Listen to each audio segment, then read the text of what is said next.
Good morning everyone, আবারও আমার Pushpa lifestyle চ্যানেলে নতুন ব্লগে ওয়েলকাম জানিয়ে শুরু করছি ডে 4 ব্লগ।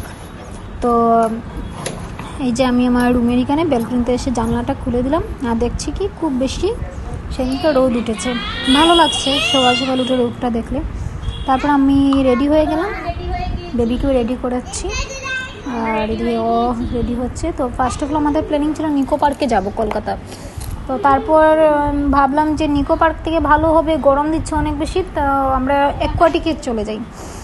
হ্যাঁ সত্যি ভাবতে পারবেন না, অ্যাকোয়াটিকে অনেক বেশি এক্সপেন্সিভ।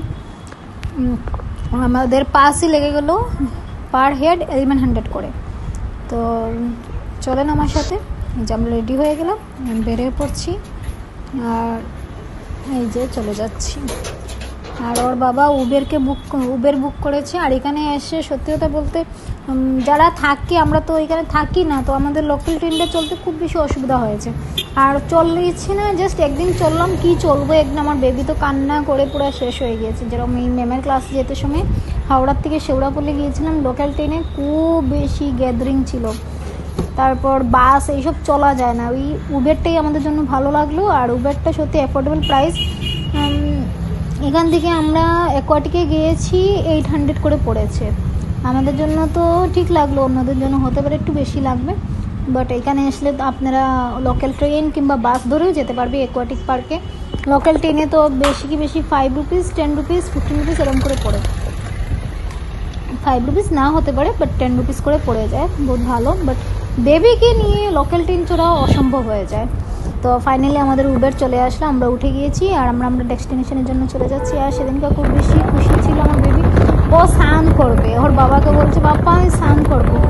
আর ওইখানে গিয়ে খুব বেশি মজা করলো, আর যেহেতু খুব গরম ছিল খুব মজা হয়ে যায়। সেদিনকে ছিল সানডে, রাস্তাঘাটও খুব ফাঁকা ছিল, কিন্তু এইখানটাতে অ্যাকোয়াটিক পার্কে খুব ভিড় ছিল। লাইনে তো অনেক সময়, আমি স্টিল 20 to 30 মিনিটস আমি লাইনে ছিলাম, লাইনে দাঁড়িয়ে আমাদেরকে টিকিট নিতে হলো।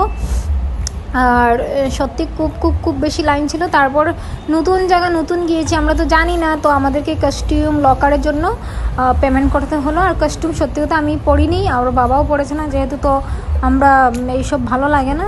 ওর বাবা বলছে না পড়বো না, যা আছে তা দিয়েই কাটিয়ে নেবো। আর আমরা যেতে করে আমাদের একটা আউট কস্টিউম নিয়েছিলাম, এসে স্নান টান করে পরবো বলে এটা নিয়েছিলাম। আর আমি তো কস্টিউম নেই, তারপর আমাকে চার্জেসটা দিতে হলো, লকার কস্টিউম এইসবের আলাদা করে আরও চার্জেস দিতে হয়। আপনাদের পাস তো আলাদা, বাকিটা আলাদা। তারপর এখানে খাওয়ার দাওয়াটা খুব এক্সপেন্সিভ ছিল, তো খাবারের ভিডিও করতে পারলাম না, যেহেতু তো আমি মোবাইলের জন্য প্লাস্টিক ব্যাগটা নেই না। আর তারপর যখন দেখলাম ভিতরে গিয়ে সবার কাছে প্লাস্টিক ব্যাগ আছে, তো আমি বললাম যে এটা কোথায় পাবো, তো ওরা বললো বাইরে। তো তারপর ম্যানেজমেন্টে বলছে এখন তুমি বাইরে যেতে পারবে না, বাইরে অ্যালাউ আর হবে না, ঢুকে গিয়েছো তার মানে ঢুকে গিয়েছে, আর বেরোলে আর আসে ঢুকতে পারবে না। তো আমি তো প্রবলেমে পড়ে গেলাম। তারপরেও স্নান করার আগে যতটুকু পারলাম ততটুকু ভিডিও করে নিলাম। আর এই যে এখানে ছেলেদের জন্য আলাদা করে লকার ছিল, তার সাথে ওয়াশরুম ছিল, আর মেয়েদের জন্য আলাদা করে ওয়াশরুম, লকার সব কিছু ছিল। সুন্দর ছিল জায়গাটা, খুবই বেশি সুন্দর ছিল, বাট খুব এক্সপেন্সিভ।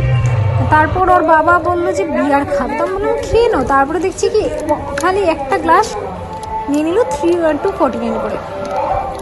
আর খানিক অনেক এক্সপেন্সিভ। এটা একটা বারের মতন বলতে পারেন, রাত্রিবেলা আপনারা এখানে স্টে করতে পারেন। এখানে বার আছে, নাইট ক্লাব আছে, সব কিছু এখানে অ্যারেঞ্জমেন্ট আছে, লাক্সারি রুমও আছে, আসলে পরে বুঝতে পারবেন এখানে। তার সাথে এই যে পুলটার মধ্যে এখানে ডান্সও হচ্ছে, গান চলছে, আপনারা শুনতেই পারবেন।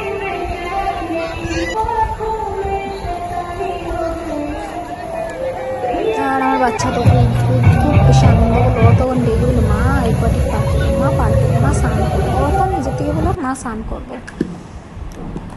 সত্যি বাচ্চারা খুশি হলে আর কি লাগে, নিজেকেও খুশি লাগে। আমরা অ্যাকচুয়ালি ভেবেছিলাম প্রথম আমরা মায়াপুরে যাবো, আর এত রোদ্রের জন্য বলেছি না মায়াপুর আর এবার ট্রেভেল করা যাবে না। লাস্টেরও প্ল্যান করলাম, লাস্টেরও হলো না, এবারও প্ল্যান হচ্ছে না, মায়াপুর যাওয়ার ক্যান্সেল হয়ে গেলো। মায়াপুর আর যেতে পারলাম না, ভাবলাম ঠান্ডার দিনে আসবো, আসার পর মায়াপুর ঘুরে আসবো। আর সত্যি কলকাতাটা আমার খুব বেশি ভালো লাগে, দ্য সিটি অফ জয় খুবই ভালো লাগে। আর খুব বেশি এখানে আমার অনেক চেনাজানাও আছে, যেখানে আমরা থাকি ওনাদের সাথেও আমাদের চেনাজানা। তারপর কী হলো, ফাইনালি আমাদের সব কিছু শেষ হলো। অ্যাটলিস্ট ক্লাস, আমরা চলে আসছি। তো খাওয়া দাওয়ার ভিডিও করতে পারলাম না, যতটুকুই করেছি। আর আপনাদের যদি ভিডিওটা ভালো লাগে থাকে প্লিজ লাইক শেয়ার কমেন্ট